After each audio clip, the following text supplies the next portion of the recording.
This episode is brought to you by Modal Electronics, who enable you to play and perform powerful sound with their incredible synthesizers. You can enjoy vibrant wavetable patches with the Argon 8 series, or you can produce with state-of-the-art analog-style synth textures with the Cobalt 8 series. To check out Modal Electronics' incredible array of synthesizers, go to modalelectronics.com. Modal Electronics. Dare to sound different. Music is huge for me. I started. I was really lucky in that I'm the youngest of six, and my brothers and sisters were quite a lot older than me. So I was born in 1958. So by the time I was a really young kid, I was really exposed to the beginnings of rock music in a lot of ways. And my parents were older, almost generationally older than me. So I was able to kind of see that the idea of a new sort of form of music, evolving, and it was initially, the music that my brothers and sisters were bringing home and playing on, little 45 record players and stuff like that. And the other thing that I was really blessed to have was that when I was 6 years old, a kid moved in around the corner from me in Philadelphia, where I grew up. And his dad was a restaurant and club owner, but eventually got into music promotion and became the company was a very, very big music promoter in Philadelphia. So as just a fun thing to do, we started going to shows. So I started seeing, Janis Joplin and, Led Zeppelin and James Taylor, on and on when I was a really little kid, something that was very unusual. And also growing up in Philadelphia, we sort of took this for granted, but it was a very heavily music influenced town. A lot of great musical, the TSOP sound in Philadelphia and the whole Philly soul sound, along with the early vestiges of doo-wop were kind of coming out of Philadelphia, and so we always just got together and played. I first started playing hand drums, percussion. I was like a conga player. I actually played in a band when I was about 13 years old, which was called Footloose, ironically. We were backing up a singer named Chet Brown. It was called Chet Brown and Footloose. And my brother being a musician, my sister being a musician, I started writing songs when I was a really young kid. And so it's always been a huge part of my life. I also find it's really important to acting, because I constantly have, when I'm playing character, have the music and the rhythms of that character kind of in my voice and in my head and in my body. So it is very important to me. And in terms of preparing for acting roles with music, do you sometimes assign certain types of music to characters without being given that direction, and then listen to that a bit more because you kind of think that that's what that character would be into? 100%. I'll make, playlists. Spotify's so great in that way. It started, I guess, with being able to do it on iTunes, but even back when I was just burning, cassettes or CD to CD things, I would make playlists for characters, stuff that I think that they would be interested in. Sometimes listen to the music depending on what kind of a scene it is, if I'm trying to evoke something, or just in general, just to try to find those kinds of details about a character. It's important to me to even know what a character would eat, like what would his favorite food be, or so knowing what kind of music they dig is important. I'll give you an example. I did a movie years ago, but not a lot of people saw it, but it was called Where the Truth Lies. And I did it with Colin Firth, and a Canadian director, Adam McGoyan, directed it. And I was playing a guy who was kind of loosely based on Lewis and Martin, sort of, Rat Pack type guy. And being of the age that I am, I had no real relation to that kind of music. I'd never been like a huge Sinatra fan or Dean Martin or Tony Bennett or anything. It's just not it's not the stuff that I grew up with. But based on that, I really dug in heavily into that kind of music and just became a giant Louis Prima fan. So who I think is one of the most rockin', he's a rock and roller as far as I'm concerned, but that was just, I never would have stumbled on that kind of stuff unless it had to do with a part that I was being asked to play. Yeah, that's a great way of kind of discovering new music. Are you quite proactive when it comes to seeking out new things these days, or do you tend to focus on the old stuff? I wish I was more proactive in terms of that. I do, I go, again, these digital platforms sometimes are really helpful in that. There's certain either satellite radio stations that'll kind of introduce me to new stuff. Sometimes I'll just say, go for a walk and take a headset and dig into Rap Caviar or something like that on Spotify, just to try to seek out new music. So, I mean, it's so overwhelming now, the amount of music that's available that sometimes I find myself, I do a lot more playing of music than I do of, actually listening to it, in the course of my day. To me, the music comes on when we're cooking dinner, basically, or if I'm working out, but I mean, I try to, keep my mind open to new things. What do you play? What instruments do I play? Yeah.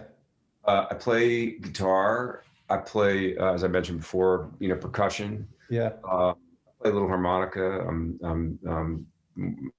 I'm working on the mandolin now. That's my oh wow latest kind of challenge, which came out of the possibility of doing a part in a movie playing a mandolin. I play a lot. I play anything really well, but I really picked up the instruments more as a way to write, as a tool for writing, because I didn't have any piano. I don't have any keyboard skills, so my guitar playing is really based on, I'm not a guy that spent a lot of time in the room shredding. I'm someone who, just taught myself some chords in order to be able to write some songs. To write songs, yeah. I mean, that's so many people who come on this podcast. It's more prevalent that people have done it to either play music that they love or to write songs, but not to sort of sit there doing scales for hours. Because I mean, it's a pretty arduous thing to just sit there shredding and building up chops. But so you've sent over a list of songs that, well, I mean, I love all these songs because it kind of aligns with my taste in music. But how would you characterize these? Are these your favorite songs, or are they like a snapshot of your favorite music? Yeah, I mean, listen, to pick my 10 favorite songs, honestly, that's an impossible task. I mean, if you gave me 100, I think there would be songs that I'd go, oh shit, I forgot about that song. I really wish, that's really part of it. So it was more a stream of consciousness kind of thing, just to get the list done. So, I mean, if I was to be able to, if I was to hone a list or create a list, I think, you could say, well, I could probably come up with my top 10 songs about dogs or something like that. But my top 10 songs of all time is a very, very tough one. But I can tell you that, one of the things that is interesting to me is that there's a funny thing with picking songs, because how much of the song is the value of production, and how much of the song is the value of the band and of the singer and of the time, and how much is the song, if the song gets stripped down and just done in its basest form, is it still a great song? And that's a very tough thing to determine once we've imprinted a certain song or a moment, musical moment in our minds. So this is just a list that I just off the top of my head. That is such an interesting point, though, and that even with some of these songs that are incredible songs, some people say that the essence of a good song is, oh, if you were to just take an average singer and get them to sit down with a guitar or piano and perform the song, would it still be great? But I don't know, because I'm not starting in chronological order, but the song that sticks out to me as an example of this not being the case is Shining Star. Because if any band other than Earth, Wind and Fire, if you just got your average pub singer to sit down with an acoustic and try and do Shining Star, I don't know whether anyone would be able to carry it off, but it's still an incredible song. And I read Maurice White's autobiography. He said it was their best. Yeah. Did he really? He said it was their best? Yeah. Oh, well, hey, You've got the same taste. I feel good about that choice. Listen, but maybe it's more a question of considering them records, I mean, I think a whole lot of love. We could talk about Shining Star first. I mean, to me, that whole album was just so kind of, I don't know, important to me in just its sound and its emotion and its funk and its groove. And I think it was also kind of like I don't know when that record came out, but it would be me kind of exploding into adolescence. And this is the other thing about this songs is it's, so much of it is about what your connections are to it, kind of emotionally. And, I just adored Earth, Wind and Fire. I love funk. I love the bass lines are just, crazy good. And everything always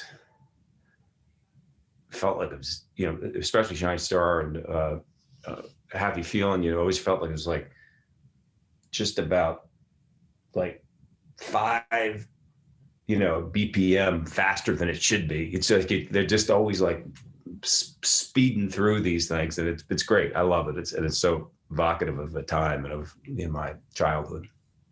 Yeah, Earth, Wind and Fire is such a incredible band. Do you feel like they're in some ways a bit underrated? Because when people say best bands of the 70s, I mean, I don't hear them being brought up enough. I don't know. Maybe. I don't know. That's hard for me to say because I rate them so high. So I don't know. Yeah. I guess I don't. Maybe I would have to. If they didn't make a list of best bands of the 70s, then I think that would be really kind of crazy. Travesty. Yeah, a travesty. In fact, I saw recently. I went down a sort of rabbit hole of, and I'm not sure how I ended up in this moment, but there was a really interesting documentary called Mr. Soul that was about a television show that was on PBS in New York in the 70s. I wasn't there at the time, or I guess it was late 60s, early 70s. I was still in Philly, and it was a variety show that was hosted by this, really kind of fascinating character. And strangely, it was on PBS because it was a real, really envelope pushing kind of show. I mean, poetry and dance and music. And there's a early performance of Earth, Wind and Fire. No hits yet. And they didn't play any hits on there. And they are just such a good band. Oh my gosh. I was just, I mean, I think I saw them in the 70s, but it was later. It was after they were playing stadiums. Wow. And they just kill it. If you go to YouTube to check out Earth, Wind and Fire on Soul. And they kick it off by saying, we want to do a song we're going to cover a song by young songwriter. Here's a song by James Taylor. And it's, what do? They do Don't Let Me Be Lonely Tonight. Wow. You mean wrong? I've got to see that. I mean, it's banging. It's banging. You got to check it out. Oh my God, I can imagine that being incredible. Yeah, I didn't know that they covered that. I mean, yeah, they're an unbelievable band. But I mean, this list, I'm a huge like 70s music. I mean, I love all music, but this 70s and 60s are, in my mind, the best eras. So all of these artists, there's so much to talk about with them. I mean, going back to this kind of start of your list, Otis Redding, Try a Little Tenderness, is had a bit of a resurgence as well, being sampled on that Jay-Z Kanye collaboration a few years ago. But when did you start listening to Otis Redding? When, really early. I mean, I was just loved Otis Redding because I mean, I listened to, when I was a kid, a lot of soul music. There was a radio station in Philly called WDAS, and it played all the soul hits. So I was probably, I don't know, 10, something like that. And Otis Redding is definitely in the top 10 vocalists in popular music history. And the song, although I never really didn't know this for many, many years, was kind of it was a Bing Crosby hit. He sang it as a crooner. But again, this is one of those moments where, is it the song? It has a lot to do with this record. This is a very, very unusual record. And I put it there at the top of the list because I did a play off Broadway years ago. And in the play, there's a moment where the characters, they're at a party and they're trying to, they're drinking a lot and they're at this party, and we're in Northern England, and everyone closes their eyes. Somebody walks over to the turntable and puts on Try a Little Tenderness by Otis. And we just listened to the whole record through in this play. And we had our eyes closed. So throughout the entire process, I never knew what any of the other actors were doing. So that was just the convention of this thing. And the director never said anything about what we should do. He said, just close your eyes and react to the music in any way you want. So I listened to that song, doing a play. It was like, 8 shows a week for many, many weeks. So I listened to it countless times. And it's just such an incredible recording. And the way that it's arranged with those horns at the beginning, it almost seems like a sad sort of like a dirge. And then he comes in and you don't really know exactly where the rhythm is. And then, the drummer comes in with the cross stick, playing the quarter notes on the cross stick. And then you're like, okay, well, that was kind of unexpected. And then it just kind of explodes at the end of the song. It turns into this, I mean, it's perfect. Like, to me, that record is perfect. Yeah, it is completely flawless, but it is very true that it is the record and not necessarily the song that makes it. It's that performance and that recording that, So I have to go back and do a new list? No. Yeah, I mean, I suppose you could choose songs based on that, that whole thing of like, these are the best songs that if they weren't done by these artists. But these, I mean, they vary. Some of these songs, anyone could play some of them, maybe not as well as like the Stones, but like Start Me Up, for example. But that's not next. So next would be He's Mr. Know-It-All. Well, I switched my mind. I changed my mind on He's Mr. Know-It-All. Oh, really? Okay. Yeah. I was thinking about it actually this morning when I woke up. So obviously I really wanted to put Stevie Wonder there. I mean, you talk about, here was a, cute little kid with a harmonica, right? Doing some great kind of soul stuff. And then he has a burst of creativity that is, I think, pretty much unparalleled between Talking Book, fulfilling his first finale, Intervisions, and Songs in Key of Life. Songs in Key of Life. I mean, insane sort of like amount of songwriting and musicianship and sing. I mean, it's just, I don't know if anybody really had that kind of a thing happen in that amount of time. But the thing about, I love the groove of He's Mr. Know-It-All. But really, I think an even better song is um,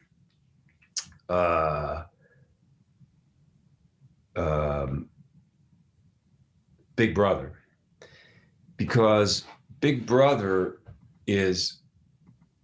has an incredible. It's a nice sounding kind of. It feels kind of light and whatever. It comes in with an acoustic guitar, stuff like that. But it's a very edgy song, and a very strong protest song coming out of someone who, at this point people thought was just a nice blind kid with a harmonica. And I think it was very, very powerful and very kind of like courageous of Stevie to, make these kind of messages, about just about injustice and about his people. And, it's a, when you really listen to it and you really break down the lyrics, Big Brother is a fantastic song. So I love Mr. Know-It-All, but I'm replacing it with Big Brother. That's from Talking Book, isn't it? Big Brother. I'm not sure which one it's from, but it's a great song. And I mean, as you say, that run of albums is just totally flawless. He's you could never kind of do that again. I don't. And at some point, I don't know if it was all. I don't know if it's all of them, but I think at some point he was playing everything on them too. So yeah. So from even Talking Book, I think it was Talking Book. Yeah, there's a weird some kind of drum percussion thing that is really simple but just fantastic on Big Brother, and the way he built his own harmonies and his musicianship. It's staggering. I mean, really, it really is. I mean, when you really hold it up, I don't know if anybody's quite topped that burst of creative energy. Yeah, he's probably the artist when most people sort of say, "Oh, he's my favorite of all time." I reckon on the show, probably Stevie Wonder's been cited the most times. He just so. I mean, it would be remarkable if he wasn't blind already. I mean, he can already play every single instrument, write better than anyone, sing better than anyone, and then the fact that he's blind on top of it is just, unbelievable. And that album, as you say, he was playing everything, including on must be one of his most sold and streamed songs, Superstition, which has such an iconic drum part, and he's playing it, and it's like his fourth instrument or something. Yeah, I know. It's crazy. It's crazy. It really is. But it's the reason why the 70s was so amazing is because such different types of music were being made. I mean, Start Me Up and the Stones, so different, and they weren't kind of virtuosos in the same way as someone like Stevie Wonder, but their records are incredible. That live performances are incredible. Were you a fan of the Stones from back then, or? Yeah, definitely. Speaking of which, I saw Stevie open for the Stones. So because they toured together, didn't they? Yeah, I saw Stevie open for the Stones. I saw the Commodores open for the Stones. Wow. And I've seen them a whole bunch of times. I love the Stones. Again, picking their best song. It's impossible. That's really impossible. I mean, I guess if I could pick top 10 Stone songs, maybe, but I don't know. Start Me Up just popped into my head because it's so definitely Stones, because it's that indescribable Keith Richards sort of sound, which I don't really know what that tone is. It's whatever. He doesn't have the low E string, I think, or something like that, and he plays with 5 strings. He plays in a certain kind of way that's specific that I don't really kind of understand, but it just sounds so Stones. And then the way that the drums come in and you don't really know, kind of Where's the One? It's this kind of like messy sort of entrance, you know what I mean? Yeah. Great for them, and then it just lays right in, and you know the way that the vocal, the way that he sings it, and the song itself is so. They were just so good at sort of pushing the sexual envelope, you know what I mean? Like with all this kind of innuendo and you know, just raw kind of sexual bravado that was just really cool. And then to end up the song and just say, "You make a dead man come." I mean, it's like, who does that? You know, aside from the, you know, the Rolling Stones, it's I don't know. It's a great record. And I think they, you know, I don't know this for sure, but I think a lot of times their approach, they were sort of title based songwriters in some ways, you know, in which some people aren't, but some people are, where you kind of are starting with a title and you're sitting around trying to, you know, shoehorn that title into the thing. But You Start Me Up, it's such an obvious kind of thing that somebody hadn't really thought of, or you know what I mean? Yeah, they were the first. They were the first to go, "You Start Me Up," and I don't know, it's just great. I love it. Yeah, that line that you pointed out, I mean, that's the kind of case with a lot of Stones tracks. It's just, you think you know all the lyrics, and then if you actually read the lyrics to their songs, they're so well put together. Everybody always goes on about kind of Lennon and McCartney, and rightly so, but Jagger and Richards as a songwriting team, just, you know, obviously the tunes as they are, but it's the lyrics. There's some great lines, some great storytelling, just almost, I mean, they're not underrated, but maybe that side of it doesn't get focused on because of obviously the energy of the performances. Yeah. No, it doesn't get focused on that much, but they were great lyricists. I mean, read the lyrics of you know, "Sympathy for the Devil." It's like you know, it's just such a great idea. It's an amazing idea. Yeah, it's a lyrical masterpiece, I think. Yeah.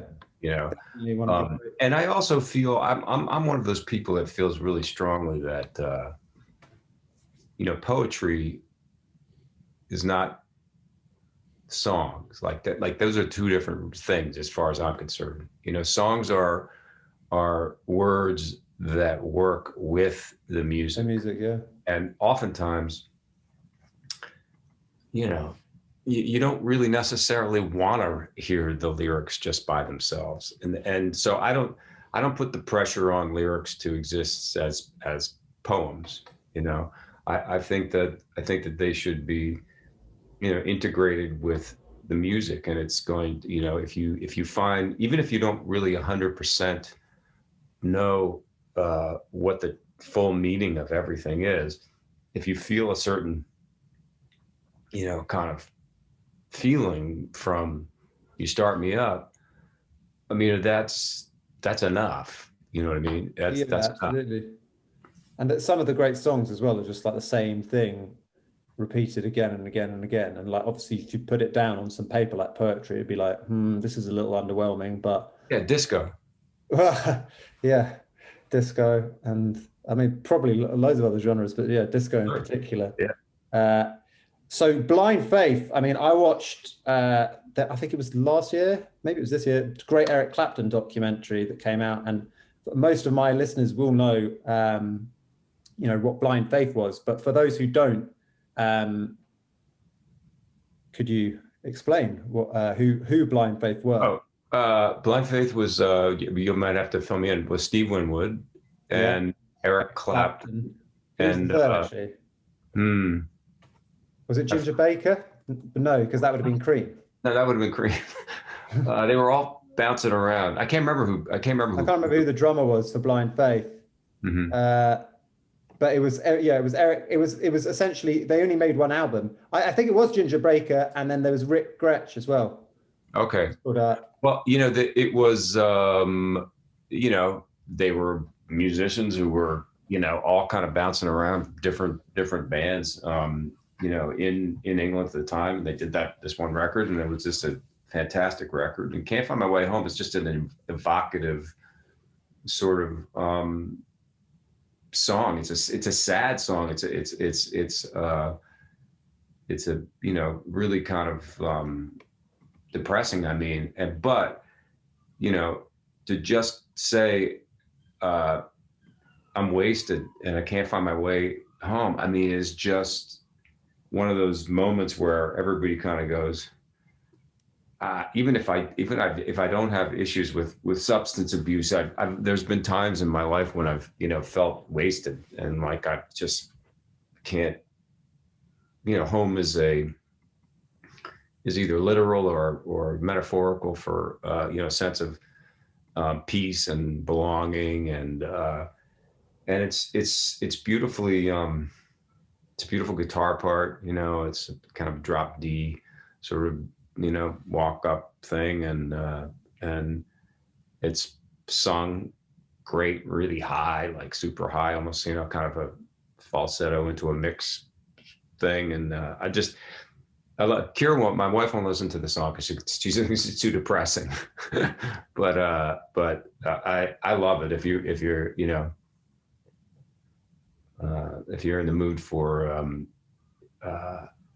sort of like getting wallowing in your sadness. Also, just a great first lyric. Sometimes songs I think can really hit hard if they hit hard with the first lyric and come down off your throne and leave your body alone. I'm not even sure what he's talking about, but it's kind of great. It's kind of just a great way to kick it off. Yeah, I mean, often the best lyrics are just, they can mean anything. They can mean whatever they think, you think in your head, as opposed to the sort of specific narrative. I mean, although that's a whole debate in of itself. But Blind Faith is so cool how it was just one album and sure, one project by all those guys. And I think they played one gig in Hyde Park, which it may have been the first ever gig in Hyde Park, which is now such a great place to go and see a concert. And literally, is that right? Is that right? I didn't realize they played a gig in Hyde Park. Yeah, they just did one gig, one album, and it wasn't recorded, was it? No, I don't think. There's just no film. Yeah, there's just some photos of it. But it would have been now like unthinkable. Probably their gear was just no better than we'd use for like a pub gig. Yeah, right. Now, yeah, and they're just playing for that many people. Yeah, right. Like the Beatles at Shea Stadium. You're there not for the sound. Yeah, it's there's such a kind of charm to that, and like a romance to it in hindsight, particularly if you actually weren't there. Now, I mean, I'm guessing like people who went to gigs then, much prefer the sound now, but it seems like it all had such an atmosphere. And yeah, I mean, all of these artists are so amazing. Joni Mitchell, you've chosen the Gallery from the Clouds album. How long have you been a Joni Mitchell fan? Yeah, from the very, very early days. My sister Hilda was sort of the Joni Mitchell type in a way. Like she was playing kind of folk songs and fingerstyle sort of stuff, and she had long, straight blonde hair and very beautiful, and so she was kind of into Joni. And my brother also was a big fan of Joni Mitchell's. I mean, Joni Mitchell, incredible songwriter. And you talk about songs that don't I mean, her production was always great, but these are not songs that need production. They are just, they are going to work with an acoustic guitar or a dobro or whatever it is, she happens to be playing, and that's all you really need. I mean, they're just, perfect jewels of songs. And so, again, choosing a Joni Mitchell song, pretty hard, but I love the Gallery because it's this great story of this woman who's with this guy who's an artist, and he paints her, and or maybe they're photographs, who really knows, but she takes her clothes off, but he does a picture of her, but she sees all these other women in his gallery, and it's clear that he's a kind of a philanderer, and he says, listen, I'm just an asshole. I'm going to be cruel, but I'll be gentle with you, which is kind of like I don't know, it's kind of like a shitty thing to say, and you feel like he's used her, and then he goes away and he comes back, and she's like, I get this sense that she's got the power now, and that she tells him to go fuck himself. And basically, she turns it around on him. And she says, that when she really looks at the pictures, the women look unhappy. They look shady. They look like they've been abused. So it's a very deep song, and a very early female empowerment kind of, Me Too type tune. So it just, when I was thinking about Joni, it just, popped into my head. And that's an example of like the opposite of what that, what Can't Find My Way Home was, lyrically, where the lyrics aren't necessarily a specific story, whereas this is telling something very specific. So there's no kind of golden rule on it. A lot of people do always say, oh, you should only write in metaphor, but it is, there's some incredible stories that can be told in the song by artists like Joni Mitchell, or Paul Simon's probably great at doing that. Well, and all country music. So many.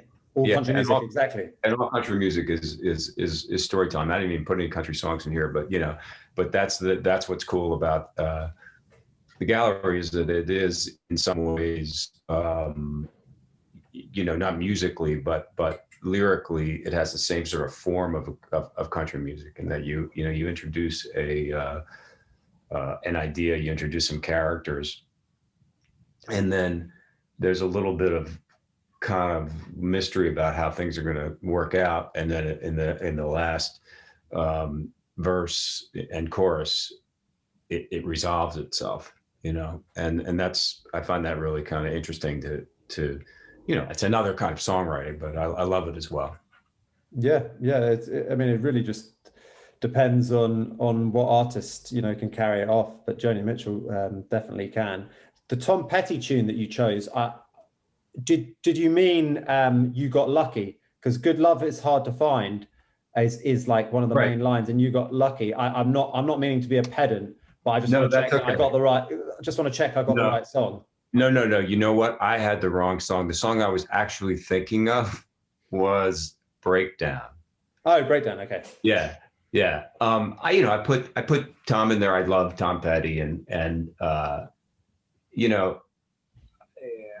love Breakdown. I love that Mike Campbell lick is just so great. It's kind of like a, what's the word? It's like a slinky kind of song to me, it's just the way it comes in, the way the vocal comes in, and he sings it in such a great sort of way. And then again, like taking something like breakdown, which is a word that you say you want to like avoid, or I hope you don't break down or whatever, and using it as flipping on its head, saying, go ahead, break down, go ahead, break down, give it to me, come on, I thought it was really kind of, genius. And again, this is one of those things where to try to even begin to come up with 10 Tom Petty songs, to me, is amazing. Tom was just an amazing, amazing writer. One after another, just absolutely great songs. And Tom Petty, I would say, is somebody whose songs there was great production on those records. You know, I talked about that you know, lick and stuff like that. But I do think that his songs really stand on their own without the records. I mean, I think he's a good example of just a masterful songwriter. Yeah, that's very, very true. And he's also one of those songwriters who's a genius, brilliant, but also so inspiring, I think, to everyone, because if you want to learn a musical instrument, if you want to, you know, follow your dreams and become a singer, songwriter, performer, he's not using stuff that's rocket science. He's just great at doing it. He's just great at putting the chords together. You know, something like Free Falling, you could probably, anyone listening to this could probably learn guitar for a month or learn piano for a month, and you could definitely, or maybe even a week or something, and play Free Falling. But that doesn't mean that it's not an amazing song. And you know, probably the same with Breakdown. I mean, maybe you're not going to play it like Mike Campbell. Maybe you're not going to sing it like Tom Petty, but it does show that simplicity, you know, he kept it all quite simple, and he's still kind of an American global icon in terms of rock and roll. And he seemed to have such a great light-hearted outlook, but then also quite deep songs at the same time, which is quite rare. Did you ever get to see him live, Tom Petty? Yeah. Oh yeah, I've seen Petty live. Yeah. It was great. I was so jazzed to see him. I mean, I just was a massive fan. And I remember really specifically when the first records came out, whatever that was, on Damn the Torpedoes, or I can't really remember what maybe it was called Tom Petty and the Heartbreakers. Yeah. And it was, he exploded on the scene at a time when that kind of music wasn't really happening so much. You know, there was punk, and there was new wave, and there was disco, and there was, you know, different kinds of like soul, but that kind of rock and roll was not a thing. And all of a sudden, here he was with this kind of great wise ass sort of energy that I loved, and yeah, and I was a huge fan. I've done this thing with in the States here on the Tonight Show with Jimmy Fallon. We for many times have done this funny thing where we do the first drafts of rock, they call it, where it's takes sort of iconic songs, and his writers write a version that the writer got stuck on in this weird sort of way. Anyway, it's hard to explain, but I actually got to play Tom and sing Free Fall. Yeah, in a parody of Free Fallin'. Yeah. And I guess Jimmy was supposed to be Jeff Lynne, who was playing with Tom in this particular video, and it was a lot of fun. I'm going to watch that right after this podcast. So yeah, Jimmy Fallon plays Jeff Lynne. That's such a great. The whole album's amazing. It's called it's called First Drafts of Rock, or if you just put, you know, Kevin Bacon, Tom Petty, it's and it's the idea of this one is that the song, we get stuck on the on horses. It's just all about horses, you know. And how many other First Drafts of Rock did you do? We did the Beach Boys, did American Band. American Band is what, Grand Funk? No. Is it Grand Funk? No, it's not Grand Funk. Anyway, did American Guess Band. Who? Guess Who? Guess Who? Right. We did Guess Who. Did the Beach Boys. Did Peter, Paul, and Mary. My wife played Mary. We did ZZ Top. We did the Kinks. Done a lot of them. Awesome. When did you do these? All through the last 10 years. Yeah, and they don't. They're not all available on YouTube. On YouTube, probably because the artists were like, take that off. You know, I'm not sure, but yeah, but a few of them are. A few of them are. Yeah, it's always interesting. Some artists are stricter than others. I know that if anybody puts like an Eagles thing up there, you know, they tend to be zapped down very quickly. I mean, the very last one we did was the Clash. Should I stay or should I go? And we just keep trying to decide whether to stay or go. The Bruce Springsteen song that you've chosen, it's pretty early on, isn't it, Rosalita? Yeah. You know, I grew up in Philly, so Bruce was sort of like almost seemed like a hometown guy in a way because he was from South Jersey. And the first records, you know, Greetings from Asbury Park and Wild and Innocent, East Street Shuffle, they were just huge for me. And I was just knocked out by this idea of this big rock band and these horns and these long songs. You know, Rosalita is like 7 minutes long or something like that, and you know, it's just great. It's just great stuff. It's great songwriting. I mean, he's just an absolute hero of mine with his song construction and you know, storytelling. You know, he does that thing that's so cool where you are becoming another person, you know, writing through somebody else's point of view. And I find that just really an interesting exercise. It's something that I've tried to do a little bit with songwriting. And it's a great kind of exercise because you see if you can, it's almost like an acting exercise in a funny kind of way. And Bruce's songs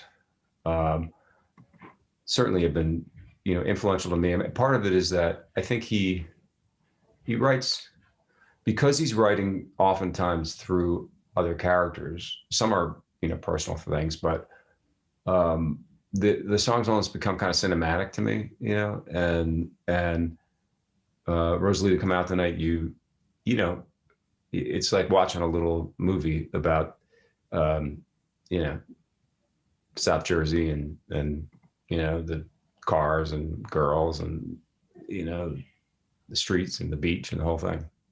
Yeah, I was wondering whether that would be the case, whether because of, you know, growing up in Philadelphia that Bruce would Totally. have that connection. Totally. Yeah. Totally that connection. And after those first two records came out, which, you know, we knew like really well, but they weren't like massive hits, and Born to Run came after that. And that's when he was like on, you know, Newsweek and Time at the same time, you know, and it was, we were kind of like, oh yeah, sure, great, okay, now everyone's a Springsteen fan, you know, big deal. Yeah, I mean, now, yeah, obviously incredible icon, but even the record he released last year was amazing. Everything that he does, I mean, a lot of these artists, you know, there's pretty much, in my mind, not a bad Tom Petty record, not a bad Joni Mitchell record. Almost, yeah, same with Bruce. He is a legend. James Taylor, I've had the honor of seeing at the Royal Albert Hall. And Something in the Way She Moves, of course, inspired the Beatles tune, but is a incredible song in its own right. James Taylor must be one of the best singers, you know, in the history. Yeah, well, I thought it would be good to add something to Something in the Way She Moves. So I'm going to make that a double. Because they're both brilliant songs. And as you said, you know, James was on Apple at the time, Yeah. which is a kind of legendary story. And George heard Something in the Way She Moves and just says like, you know, I think I want to write one of these too.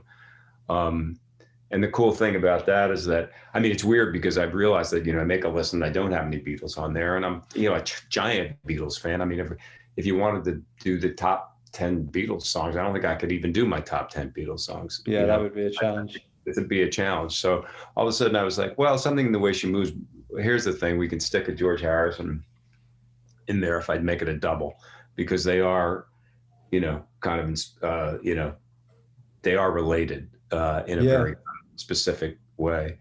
And it's funny that George, his first line is, you know, Something in the Way She Moves, but he couldn't call. He had to call it Something. Yeah.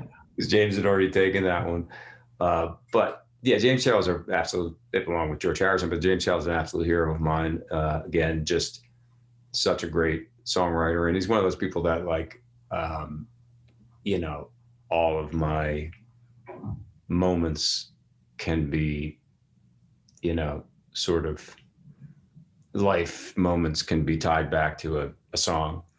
It was interesting when I met my wife was she was 22 and I was about 29, I think, and it was probably I guess maybe 85 or something like that. And one of the first things we connected on was James Taylor, and we just talked about song after song after song after song, and would almost like challenge each other to see if we could remember all the lyrics to all the songs. So he's a important to us, and I've seen James a bunch of times, and never never fails to satisfy. And again, one of those songwriters where, I mean, I'm sure he's really tired of hearing this, but I love it when it's just him and that one guitar, Yeah. He's such a good guitar player, and he's such a great singer. And the way that his voice works with his use of the instrument is just absolutely masterful.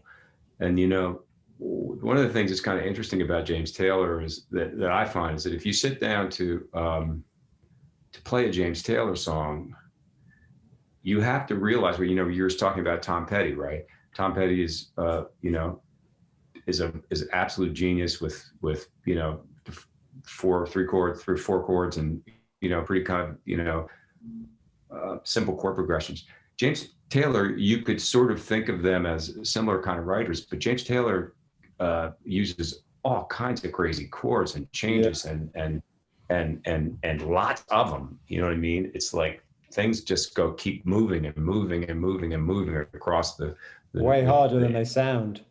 They're way harder than they sound. But his session guys, Danny, I think he's called Danny Tedesco. He's been on this podcast. He's a brilliant filmmaker. He made this documentary about the Wrecking Crew, the 60s guys, and now he's making a new one about the 70s guys who were in James Taylor's band, like Lee Sklar and Steve Gadd. Russ Kunkel. Yeah, Russ Kunkel, yeah. And those are virtuoso players. So yeah, must be very true about James Taylor chord progressions, and it's all just much more difficult and well put together than you'd even think. I can't remember who it was, but a lot of people have always cited the drum part as well in like Fire and Rain being just incredible, and I'd kind of never thought of it like that, because everybody always goes wild about how great Steve Gadd is, and he's an incredible drummer. But I mean, that's the thing with James Taylor. It sounds so easy to do, but if you try and do it, it'd be pretty impossible to sound like he does. I mean, his tone, his vocal tone is just exquisite, though, even regardless.